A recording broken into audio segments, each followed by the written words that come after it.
Anong sadya niyo rito, mga Mili-Ave?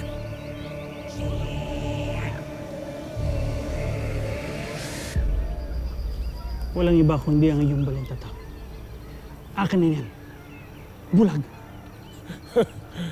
Kahit ako'y iyong paslangin, ay hindi ko ibibigay sa iyo ang aking balintataw. Brakar! Akin yan. Lalakas ng loob ninyong lumaban sa isang ovlar ng Mili-Ave. Wala naman kayong binatbat. Lalo ngayon, nasa akin na ang balintataw ng iyong matagtang pinuno. Hindi kayo ang karapat-dapat na humawak ng balintataw. Inyong pakatandaan na ang lahat ng bagay, lalo na ang inyong kapangyarihan na nakuha lamang sa pamamagitan ng pagnanakaw, ay hindi magtatagal. At hindi rin kapangyarihan ang magbibigay sa inyo ng katahimikan at kapayapaan. Batid kong malakas ka, Mili-Ave. Ngunit huwag mong hayaang maging sunod-sunuran ka lamang ni Mitena. Huwag mong hayaang bilugin niya ang iyong isipan. Gusto na Adam yan!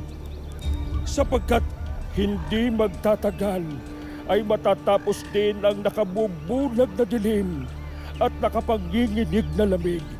At muling magbabalik ang liwanag at pag-asa rito sa Encantadia. Liwanag na siyang tutunaw sa mga puso niyong puno ng poot at tahas.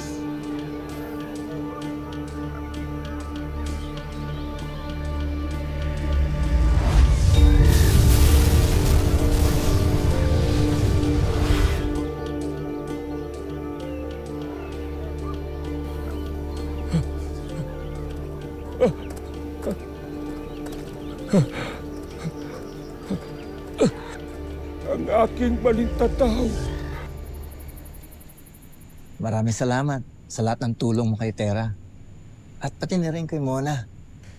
At sa amin lahat dito sa distrito. Maraming salamat. Mabait ka naman palang tiyahin.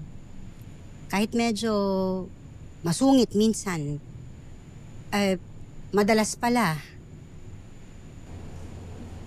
Ikaw lamang naman ang nagdududa sa akin.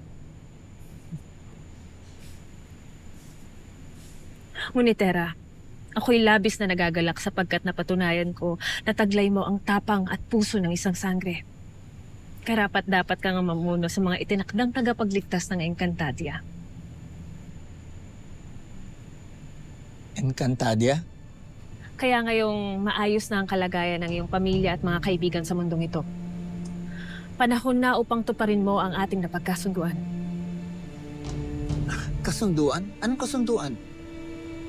Si Tera ay sasama na sa akin sa Encantadia.